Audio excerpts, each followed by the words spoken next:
Hello, everyone. I'm Elizabeth Cevada, Program Associate with Candid, and I'm really excited for Nancy Latham and Elba Garcia to be joining me again today from Learning for Action.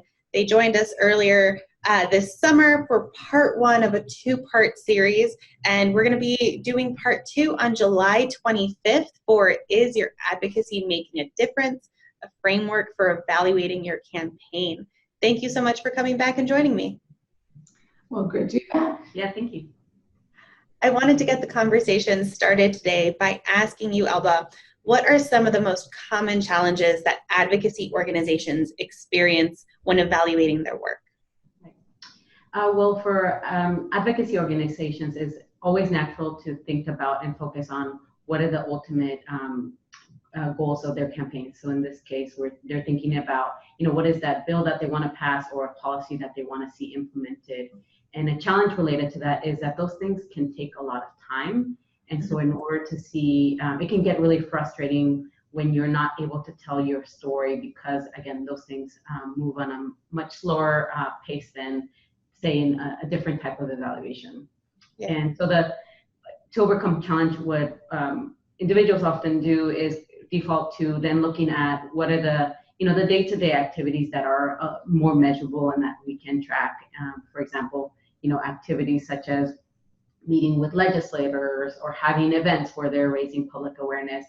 And then that swings too much to the other end. And again, it's not really helping them tell the story of their progress. And so in this part of the webinar, what we're hoping to give the audience is examples of how they might think about things that they can measure in the middle. So interim outcomes that can, again, help them better tell the story of what they actually want to do and as a result of their work.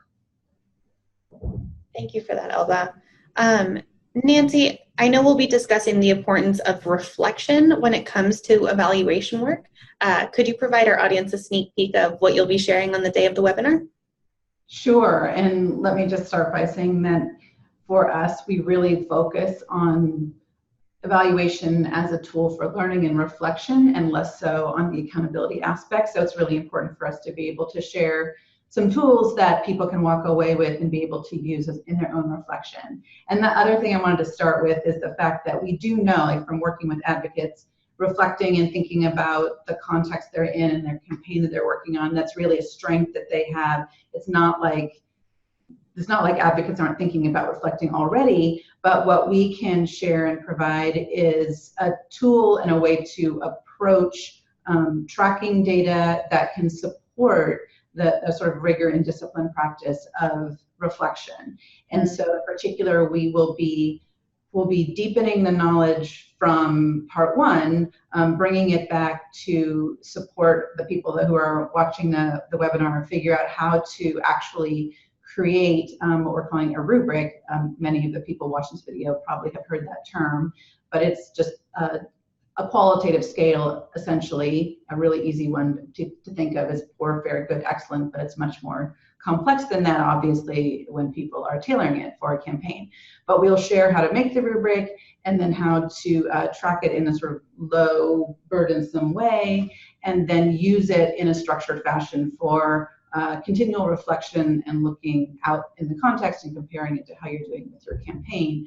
And we hope that this will help advocates deepen their reflective practice and find ways that are not too burdensome if it feels sometimes like it's just sort of too much to do to step back and reflect.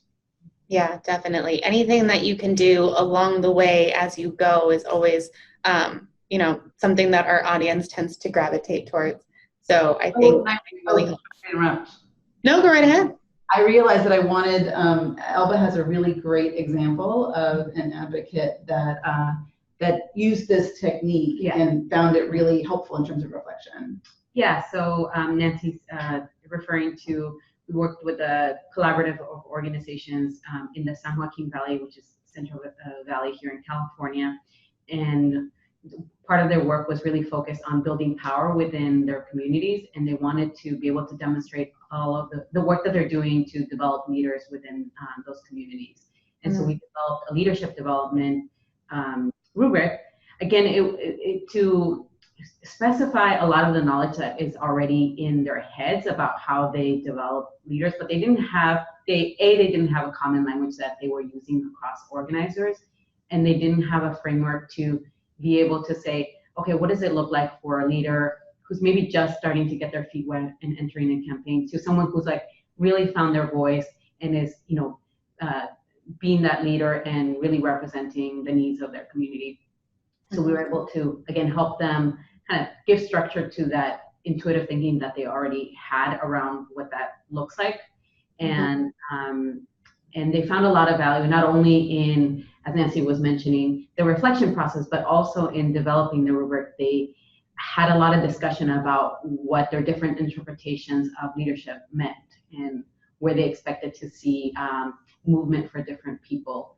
And those, again, those are a couple examples of how valuable the rubric can be, not only for demonstrating your impact, but for using for reflection, and also to come to common agreement and shared understanding within the people you're working with.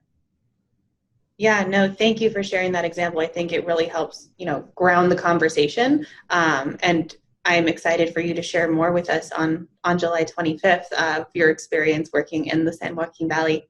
Alba, I wanted to ask you, because you do have this experience firsthand, what's one thing that participants will be able to do right after the webinar?